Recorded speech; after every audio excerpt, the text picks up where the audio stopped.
Sana jechuun fakkeenyaaf yeroo ammaa kana keessaa amantaa musliimaatu jira yookaan immoo tsooma musliimaatu geggeeffamaa jira jechuudha. Kan kiristaanas akkuma jirutti ta'ee amantaa musliimaa yeroo ammaa kana keessa guyyaa 15 jalqabee amma yoowwanaatti fakkeenyaa fi as jala giiftii garagaraa isaaniif gadhiisee jira jechuudha. Kana jechuun maalidhaa? Amantii musliimaatiif respect godhee yookaan immoo isaaniin namni musliima ta'e asirratti hordofaa jira gatii ta'edhaa fi namoota sanaa akka isaan giiftii sana fayyadamanuuf asirra kaa'ee jiru. Sana jechuun pilaatfoormiin kun musliimaa yookaan immoo amantaa musliimaa qofa deeggaraa jechuu hin dandeenya. Kanaan dura amantaa kiristaanaatu ture. Yommuu amantaan kiristaanaa ture waa'ee amantaa kiristaanaatiin wal qabachiisee ilaalchisee giiftii kiristaanaa kan ilaallatu keekii garagaraa waa'ee bara haaraatii wajjiniin kan wal qabate gannaa irratti waa'ee gannaatiin kan wal qabate sana kaa'aa ture jechuudha. Giiftii garagaraa kaa'aa ture. Sana jechuun pilaatfoormiin kun immoo kiristaanaa ta'ee jechuu miti. Kanaafiyyuu amantii kamiyyuu hin kabajaa jechuudha. Amantii kamiiniyyuu. Isa kana yeroo baay'ee irra deddeebinee naasofnaa namoonni tokko yommutti giiftii musliimaa kan ilaallatu tokko as jalatti argu pilaatfoormiin kun musliimaa kun hubannoo dhabuurraan kan ka'edhaan jedhan akka yaada kan kootitti hubannoo dhabuurraan kan ka'edha. Yommutti amantaa kiristaanaa kan hordofu as jalatti arganu amantiin pilaatfoormiin kun kan kiristaanaatii jedhu. Sana hin ilaallatu bakka. Gonkumaanii sana hin ilaallatu jechuudha. Itti aansuudhaanii giiftoliin kun giiftiin asirra kakka'aman kun amantii musliimaas haa ta'u amantii kiristaanaas haa ta'u yookaan guyyaa 30 yookaan guyyaa 15 yookaan guyyaa 20 asirra taa'u jechuudha. Sana booddee achirraa ka'u. Sanatti aansuudhaan giifti kan jettu jala kan jirtu yookaan immoo laakii yookaan immoo giifti kan jettu jala kan jiru giifti sun kan pilaatfoormiiti. Amantii kamiiniyyuu kan booddeetti gototu miti amantii kamiinis kan deeggarus miti. Giiftii mataa isaa ilaallate pilaatfoormiin asirratti kooyinii ittiin nagadachuudhaaf yookaan immoo ittiin gurgurachuudhaaf kan achirra keeyyateedha jechuudha. Giiftii sana kiristaana isa kanan fayyadamu musliimaa isa kanan fayyadamu kan jedhuudhaa fi fakkeenyaaf mee achirra galle ilaalu kookaan jira, biiraan jira, kooffii kan jedhu jira jechuudha. Achuma keessatti iyyuu jechuudha. Fakkeenyaaf namni musliima tokko biiraa giiftii yommuu kennituu fi hin jaallatu. Kanaaf maal qopheesse? Kookaa. Maal qopheesse? Buna. Isa kanaan wal qabachiisee namni kamiyyuu akka fedha isaatti akka inni fayyadamuudhaa fi nama kamiiniyyuu wal qixa godhee kooyinii isaa nagadachuudhaa fi seera qopheeffate sanaa hojjechaa jira jechuudha. Isa kanaan wal qabatee torbee kana keessa namoonni baay'een gara pilaatfoormii kanarraa harca'aa jiru. Hubannoo dhabuurraan kan ka'e jechuudha. Isa kana maa inni hubannoo dhabuu kan inni isiniin jedhu jalqaba irratti asirra dhufanii namoonni tokko bakki keessa taa'anii pilaatfoormiin kun kan musliimaati yookaan immoo kan seexanaati kan 666 jedhanii warreen odeessan baay'eetu jiru jechuudha. Kan musliimaa ta'uu isaan beekanu, kan kiristaanaa ta'uu isaan beekanu bakki taa'anii odeessu jechuudha. Garuu warreen asirra dhufanii ilaalaa jiran argaa jiru jechuudha. Isa kanarraan kan ka'e 666 kan jedhu torbee kana keessa baay'ee odeeffamaa ture. Isa kana hubannoo warri hin qabne yookaan immoo warri hin hubanne yookaan immoo warri barumsa isaa hin qabne fudhadhan. Pilaatfoormii kana gadhiisanii bahanii warreen gadhiisanii bahan keessa tokko harki baay'een deebi'anii dhufaa jiru jechuudha. Kanaafiyyuu kun yaada booddeetti afaaraa yaadeen fudhadhan. Maaliif pilaatfoormiin kun 666 miti kooyinii nagada baqa. Kooyinii nagadataa in daldala jechuudha baqa. Kooyinii kana asirratti kan daldalu malee amantii kamiiniyyuu kan hordofus miti, kan xiqqeessus miti, musliimaa, kiristaanaa yookaan immoo pirotestaantiidha, ati pheenxeedha, ati waaqeffataadha kan jedhu miti jechuudha. Kanaafiyyuu namni kamiyyuu asirratti bilisaan fayyadamuu kan danda'u, bilisaan qarshii hojjetee irraa argachuu kan danda'u pilaatfoormii kamirraayyuu adda kan ta'e jechuudha. Maalirraayyuu bilisa kan ta'e.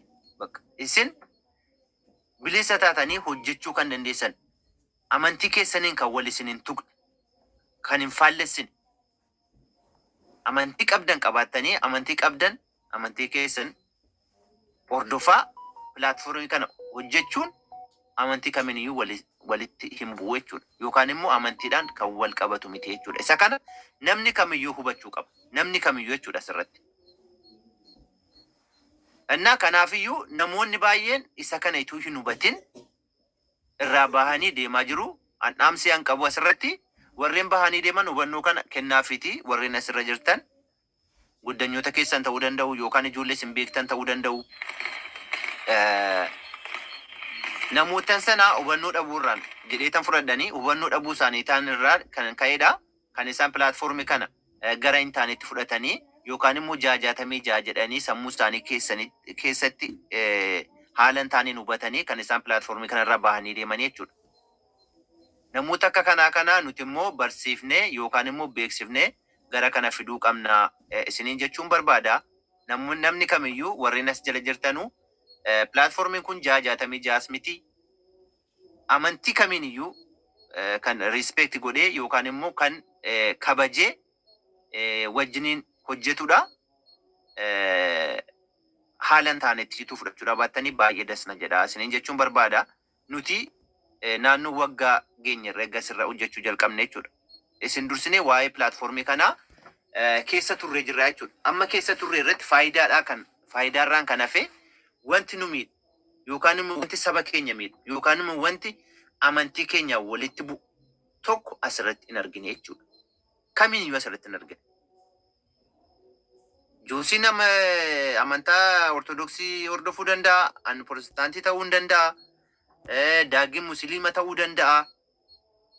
Innis amantii isaa qabatee, anis amantii koo qabadhee, inni kaanis waan amanu sanaa qabatee pilaatfoormii kanarra hojjechuu kan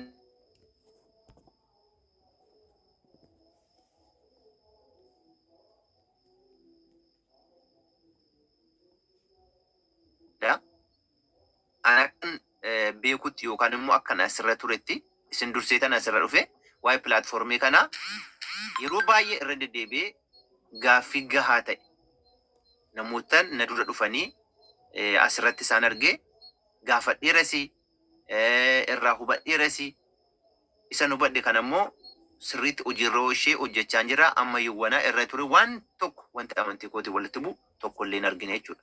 Kanaafiyyuu haalan taane ittiin fudhatinaa isiniin jechuun barbaada. Sirriitti hojjedhaatii warreen asirraa bahan fidaatii gara pilaatfoormiitti deebisaatii wajjiniin hojjedhaa isiniin jechuun barbaada. Ejentoonni asirra jirtanis haala kanaan hostii keessan hubachiisuu qabdu isiniin jedheen isin hubachiisuu barbaada.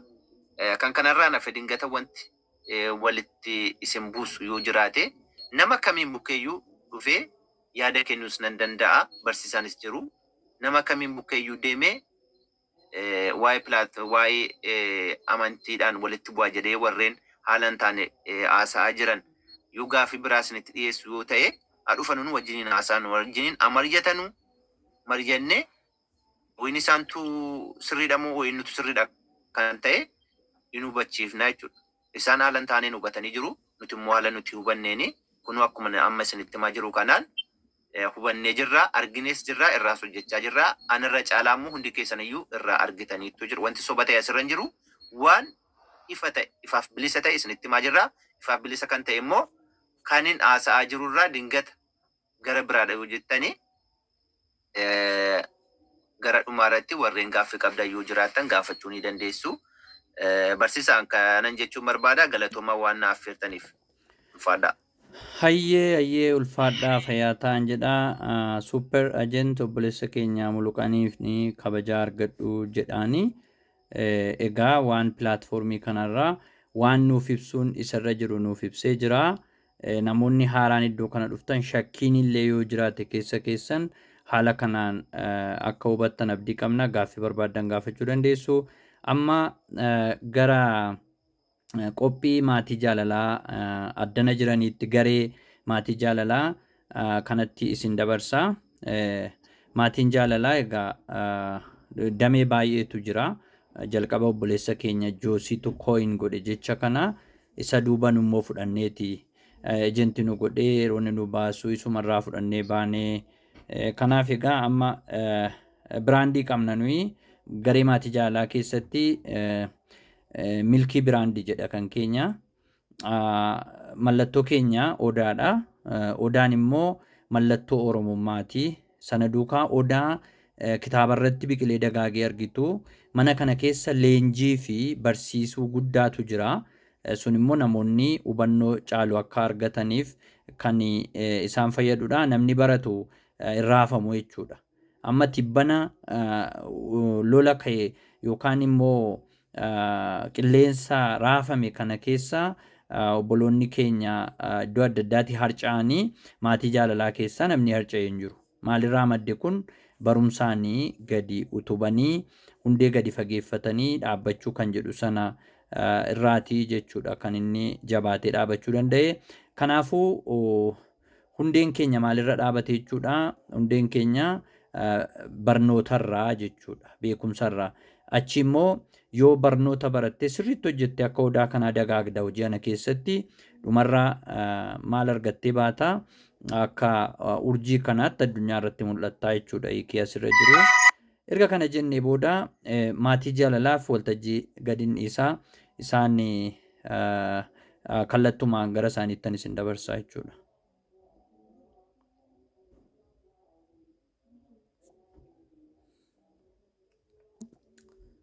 Ganni sagaleen nagaamu tarii sagaleen kun nagaamu laata neetworkiin na biraan aan galle garuu Barsiisa neetworkiin dogoggora tokko hin qabu. Hin dhaga'ama, kiliiriidha, baay'ee dhaga'ama. excellent hayyee kastaanaan bareedaadha. Wanti ta'e na jeeqaa si namoota ol galchuun illee na rakkisaa naanni maaliif akka ta'e hin barreeyyu tarii neetworkii